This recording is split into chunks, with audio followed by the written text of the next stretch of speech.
Hi guys, welcome back to my channel. Welcome to today's video. This is the next episode in my series of While I Was Out, where I showcase looks that I have done off camera, still want to share with you, but maybe I didn't have time to film them. This is, I believe, the 11th episode, and I have 11 looks to share with you today. So if you're interested in seeing that, then stick around.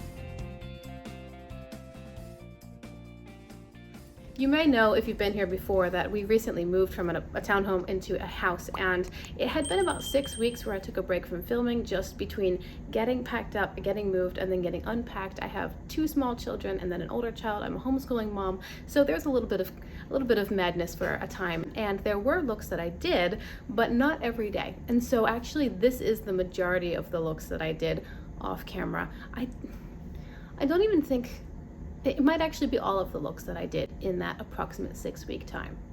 So, only 11 looks in 6 weeks just tells you how busy I was. Be sure to check the description box for the entire While I Was Out playlist. I believe there are 10 videos in there. This should be number 11 if I'm counting correctly. There are about 8 to 10 looks per video, so lots of fun ideas, lots of fun looks. I just love to shop my stash and play with eyeshadow, combining palettes, you know, what will this matte look like with this shimmer?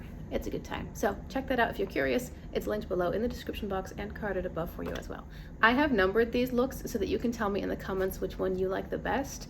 I think I know which one's my favorite, so maybe I'll say that at the end of the video, and if you want to take the time to drop in the comments which one you think is my favorite, if you know my style, my aesthetic, you might guess right. Look number 1 was with the Haunted palette from Gourmand Girls. In my waterline I used a pink from ColourPop, and then on my lips I'm wearing the NYX Butter Gloss in like the deepest cranberry shade. The label fell off the package, so I'm not sure exactly which one it is, but it's a deep purpley color. It's really pretty. I've really been enjoying kind of a warm mustardy crease and then a contrasting lid shade. This was a fun look to do, honestly. I thought it was really, really pretty, and I loved the inner corner shine. I mean, look at that bright yellow. So eye-catching and fun.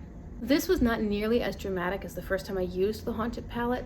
The palette can be pretty intense. It's like the indie shimmers that everyone raves about. If you use the shimmers with your finger, or if you use them with a sprayed brush, it gets to be a lot very, very quickly. So I specifically wanted to play this down a little bit, intentionally playing with dry shimmers to see if I could get more lightweight, sparkly look rather than a very, very metallic kind of shine. And I was happy with the result. This did give me a beautiful shine and sparkle, really wearable, still quite dynamic, but not over the top, not too much. The palette works beautifully, and the mattes and the shimmers were so lovely. I liked this look a lot because it gave me a lovely, impactful look, but nothing too intense. For look number 2, I used the Earthy 42 palette from Beauty Bay. I combined it with the Ireland Wild Atlantic White palette from Nomad Cosmetics. I also used a bit of the Cosmic Beauty highlighter palette, the frosting highlighter, on my eyes, and then I just put black in my waterline. I really wanted the brown mattes from Earthy and then the light bluish shimmer from the Ireland palette, but when I was done, it just felt like the shimmer was a little bit too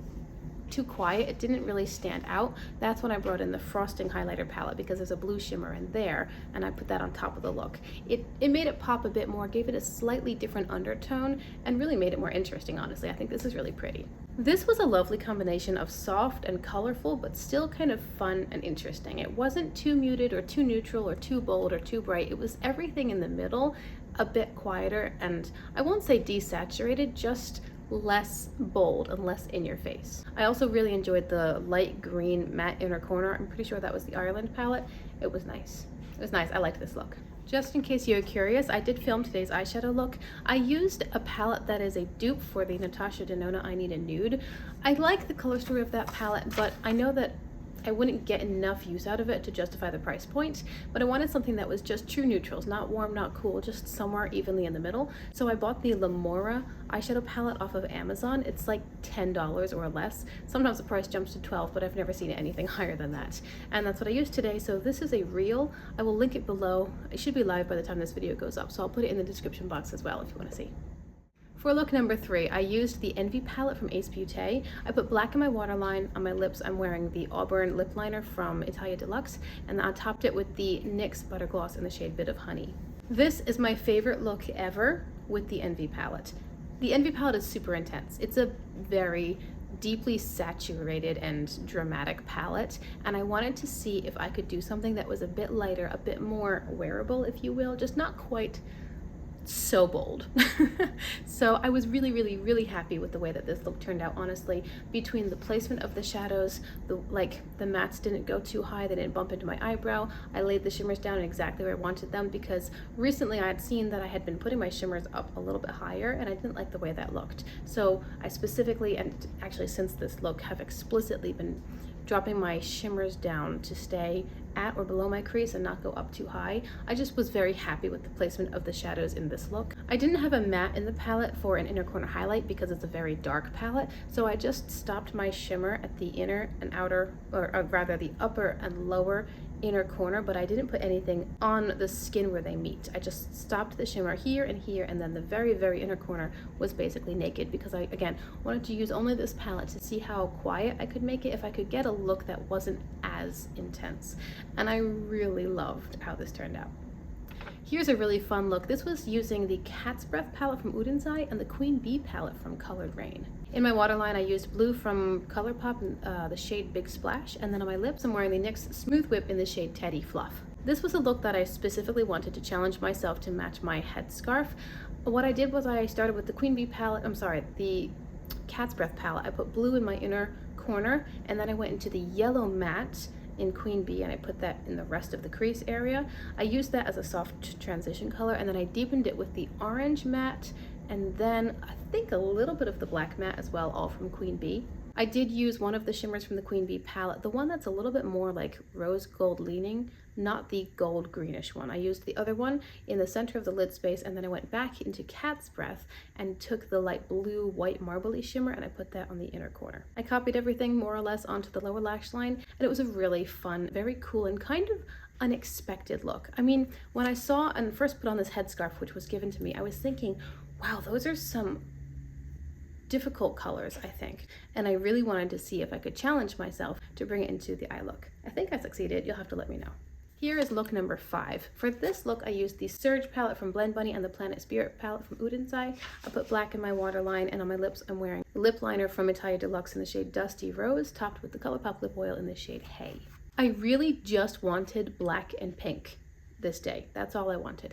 And it was rather unusual because I don't tend to want pink, but today, for this day, I really wanted black and pink. And I knew that the Udensai shimmer from Planet Spirit would be a great light-toned, lightweight sort of multi-chromatic color that would give me the pink shimmer but not be too much. It wouldn't be overload pink. It would be pink plus a couple other colors as well, because it's a really pretty multi-chrome. This look ended up being quite a bit softer than I was expecting. I think probably that the black, as it blended out, became gray, and that just desaturated everything, if you will. This look is a bit patchy, definitely patchier than I wanted, and maybe if I were working in better lighting I would have noticed it. Part of the patchiness is because my mascara smeared, and when the black mascara smears onto basically pastels, you've got a bit of a mess. And also there was no transition between black and pink. You've got pastel, really light toned, and then you've got the deepest shade you can have.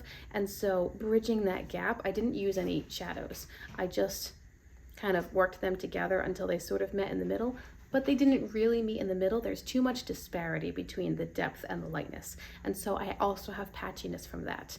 If I were to do it again, I should choose some sort of transition shade to bridge to meet in the middle. But all that being said, I did actually really enjoy this look. It kind of scratched my itch for wanting to wear pink, but it also gave me the drama and the depth in the outer corner, and overall I thought it was a pretty look. Especially, I think that the multi-chrome really made it something special, because like I said, it wasn't a pink shimmer that would bring only one color. It was multi-chromatic that brought several colors. It was nice. For look number 6, I used the Monteverde Cloud Forest palette from Nomad Cosmetics. In my waterline, I used a ColourPop called Fade Away, and then on my lips, I'm wearing the NYX This Is Milky Gloss in the shade Mango Lassie. There's not much to say about this look, honestly. It's not terribly interesting. It's muted, it's very soft, it's quite neutral. But I did have that pop of yellow at the inner corner, which I thought was fun and definitely dresses up a neutral look. If you do something that's just a pop of an unexpected color at the inner corner or the lower lash line if you want to. I like to do it with inner corners for a neutral look, and then, hello, what's that? I don't tend to prefer a totally different color on the lower lash line, but you know, I really like this Nomad palette. It is such good quality. There's a lovely variety between the colors, and the depths and the range and the tones. You do have some more neutral tones. Obviously, I've gotten several very neutral looks from Monteverde, but then you've got some crazy, wild, neon, colorful tones as well. Very bright, very bold. So this palette is great. It's super versatile. The quality is excellent. You can go colorful, neutral, soft, loud, big, small, whatever you want. It's just great. For look number 7, I used the Flare palette from Ace Beauté, one of my all-time favorites. On my lips, I'm wearing the ColourPop Glowing Lip in the shade Mid-Century, and in my waterline, I'm wearing a deep blue from Maybelline. The color is called Deep Ocean.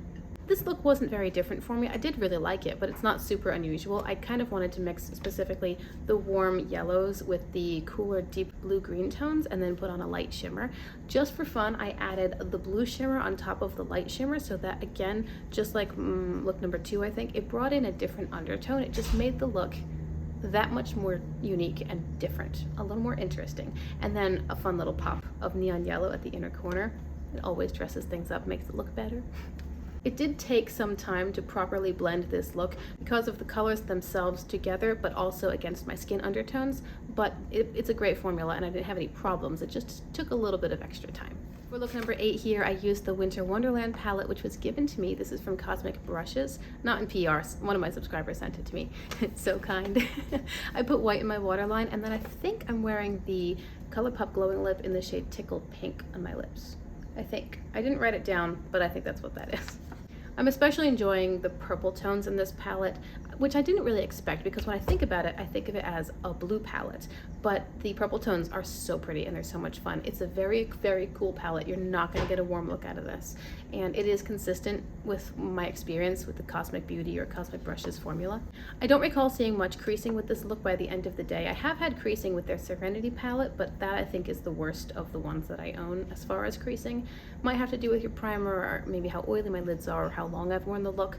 I tend to wear my looks for about 16 hours because I usually do my makeup early in the morning. So anyway, I don't recall seeing creasing with this look, and I did have one problem with one of the mattes. It's the dark teal matte. I think it's called Showers. I had some trouble with that matte. It was a little bit patchy, pretty hard to blend, pretty hard to build as well, but it wasn't unworkable. It just took some extra time investment. It's not the easiest to work with shadow, but it's not too bad either. Look number 9 is showcasing the Verona Love and Death palette from Nomad Cosmetics. My waterline is a light pink from ColourPop called Fluffy, and then I'm wearing the shade Candy Kisses from ColourPop's Glowing Lip line. This was just soft and moody, but also sweetly colorful. I liked it a lot. I did smear my mascara again on this one, but the fact that it went into dark colors made it a lot less noticeable.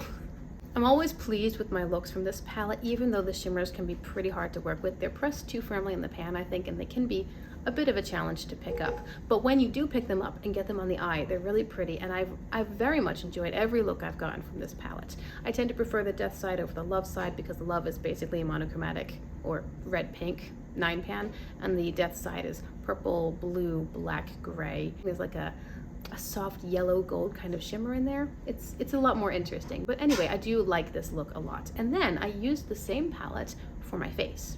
The shade Dagger is a deep purple. I used that as a purple blush. Of course, I went in quite lightly, but I was using a purple blush on my cheeks. And then I used the shade Moors, which is that light toned gold that I mentioned. It's kind of gold. It's kind of like a soft, muted kind of green, but it's definitely more yellow gold leaning. It's an interesting shade, and I used that as a highlighter. I will say that shade is lovely, but it was a little bit too chunky. Like the particles were just a bit too glittery to be a great face highlighter. I liked it, but I probably wouldn't use it again, although the purple blush was fun. We're almost done. Here is look number 10. For this look, I used the Envy palette again from Ace Beauté, and I combined it with Dirty Martini from Glamlight. I used a metallic green from ColourPop. I can't remember the name of it, and honestly, a lot of my names are wearing off, so it doesn't matter. It was a metallic green. And then I think I'm wearing the Smooth Whip from NYX in the shade Teddy Fluff. Again, not totally certain. I didn't write it down. Anyway, these two palettes were, I'm not going to say they were endangered, but they were kind of on the are these worth keeping side of my collection, and so I wanted to play with them again to see how I really enjoyed using them after it had been a little while. They were potential but unlikely candidates for declutter, so I had to play with them some more. I had used the Envy previously, but I wanted to use Dirty Martini and then again with the Envy because it's so intense, see what I could do with it to make it more workable, more wearable. At the end of the day, I was very happy with this look. I thought it was beautiful. The palettes worked so well together. The colors complemented each other beautifully. One palette brought in depth and drama. The other palette brought in some more neutral, quiet tones, inner corner highlight, a bit more of different shades as well. They worked really well together. The whole look ended up reminding me of Urenzai Stone and Rock, except maybe a tiny bit less grungy. And I definitely enjoyed the fun byplay that was happening in the shimmers. I'm trying to remember exactly what I did, but I don't recall. I think I used mattes and shimmers from both palettes.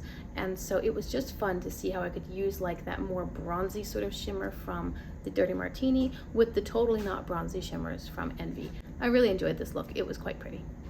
And finally, in the last look of the day, before I tell you my favorite, look number 11, I used, again, the Monteverde Cloud Forest palette from Nomad. I put the NYX Mango Lassie on my lips, and in my waterline, I'm using the orange shade from, I almost said ColourPop, no, from Urenzai. This look reminded me so much of the ColourPop Lush Life palette.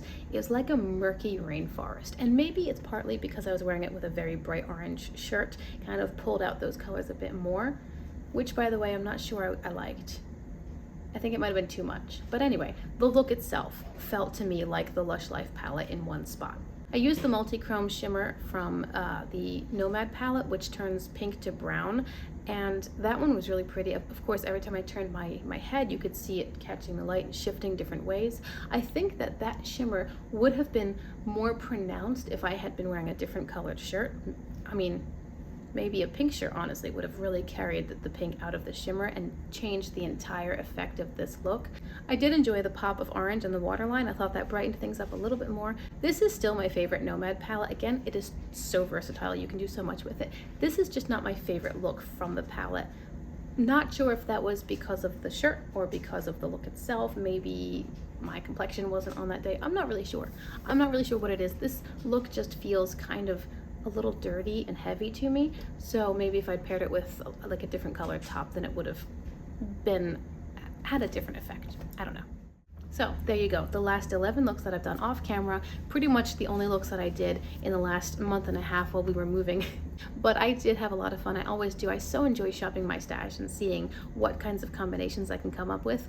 Most of the time, at this point, I think my skill level has me to where I can come up with a reasonable result. Sometimes I absolutely love it, sometimes not so much. And I'm really tweaking and fine-tuning my technique. Okay, I don't want my shimmer to go quite that high. Maybe I want to apply shimmer with a dry brush to get less of a metallic finish. It's all these little things that practice and patience and experimentation will bring you. I'm enjoying the process. So I hope you guys have enjoyed all of these looks. Did you put your guesses down below as far as which one you think is my favorite? What do you think? I don't remember which number it was, but I think that my favorite in this video was the Cat's Breath and Queen Bee palette. That look was just, it was so much fun because I didn't know how it would turn out. I didn't know how those palettes would play together. I wasn't sure if I'd be able to capture the vibe of my headscarf, and when it was all said and done, I thought it was really fun, really, really interesting and different, and not maybe something I'd fully done before. It was a good time. Anyway, tell me which look you liked the best. I would love to hear your feedback. I always do. Thank you so much for being here with me today. I appreciate you giving me some of your time. I hope you've enjoyed how you've spent it. Do remember to check the description box for lots of other information, including today's eyeshadow look if you want to see that little tutorial.